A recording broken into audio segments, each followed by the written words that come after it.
et merci de nous rejoindre à nouveau pour une autre analyse vidéo. Aujourd'hui, nous allons tenter d'expliquer plus en détail le recours et tenter de comprendre éventuellement son sens et son résultat final. Supposons que le communiqué soit légitime et c'est vraiment ce que la commission des arbitres de la FIFA a envoyé à la FAF.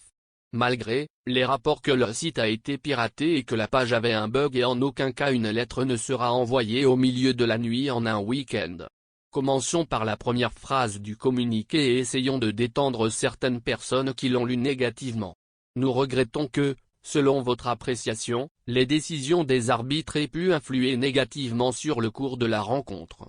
Cela signifie que la commission des arbitres de la FIFA a reconnu que la FAF est très mécontente de la manière dont le match a été arbitré et de l'impact négatif qu'il a causé. Cela ne signifie pas que la FIFA avait pris une décision négative et dit à la FAF « Désolé pour votre perte et nous ne pouvons rien faire pour vous ». Continuez avec le reste de la lettre. La commission des arbitres de la FIFA, ici c'est dire que nous avons examiné attentivement les plaintes et avons été examinés par les deux arbitres de la VAR conformément aux lois du jeu et au protocole d'assistance vidéo à l'arbitrage. Le problème avec ce communiqué est 1. Il est incomplet. 2. La FAF a reçu l'intégralité du communiqué mais n'a décidé d'en publier qu'une partie. 3. Le communiqué était en anglais et le traducteur a fait des erreurs ou omis des phrases. Ou il pourrait très bien s'agir d'un simple accusé de réception. Passons maintenant aux parties concernées et digérons toutes les possibilités. On commence avec Monsieur Deragi.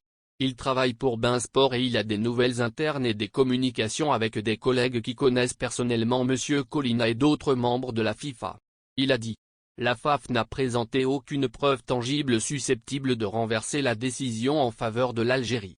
Si c'est vrai, il l'a vraiment reçu de sources fiables. Nos espoirs pour le mondial sont terminés.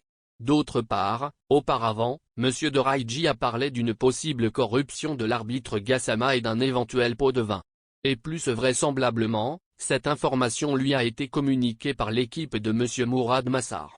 De son côté, M. Massar n'a probablement pas eu accès à ce que la FAF a soumis. Cependant, de tous ses discours et communications, il est fortement impliqué dans cette affaire et il a même déclaré avoir des preuves de l'ampleur d'un tremblement de terre.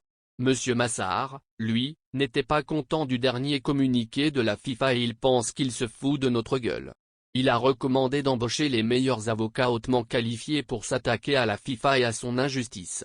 Et finalement il nous a assuré qu'il y a de l'espoir comme vous pouvez le voir dans son tweet. Finalement, M. Belmadi dans ses déclarations, il nous dit que le dossier est de nature très lourde et couvre tous les aspects de la FIFA et de la CAF. Apparemment, M. Belmadi en tant qu'entraîneur-chef de l'équipe nationale, il a eu accès à ce que la FAF a soumis à la FIFA et à ce que l'équipe de M. Massar a également soumis. D'après ce que vous avez vu mesdames et messieurs, il y a beaucoup d'éléments à considérer dans ce recours. Une réponse négative de la FIFA n'est que le début. L'Algérie a un dossier très solide quelle que soit la réponse de la commission des arbitres de la FIFA. S'il vous plaît, mesdames et messieurs, préparez-vous et ne paniquez pas si le verdict de la FIFA est négatif. Nous avons mentionné à plusieurs reprises que l'instance principale pour statuer sur ce recours est l'État. Et j'espère qu'ils feront ce qu'il faut une fois présenté avec toutes les preuves accablantes. Merci d'avoir regardé cette vidéo, n'oubliez pas de regarder nos autres vidéos et de vous abonner à la chaîne.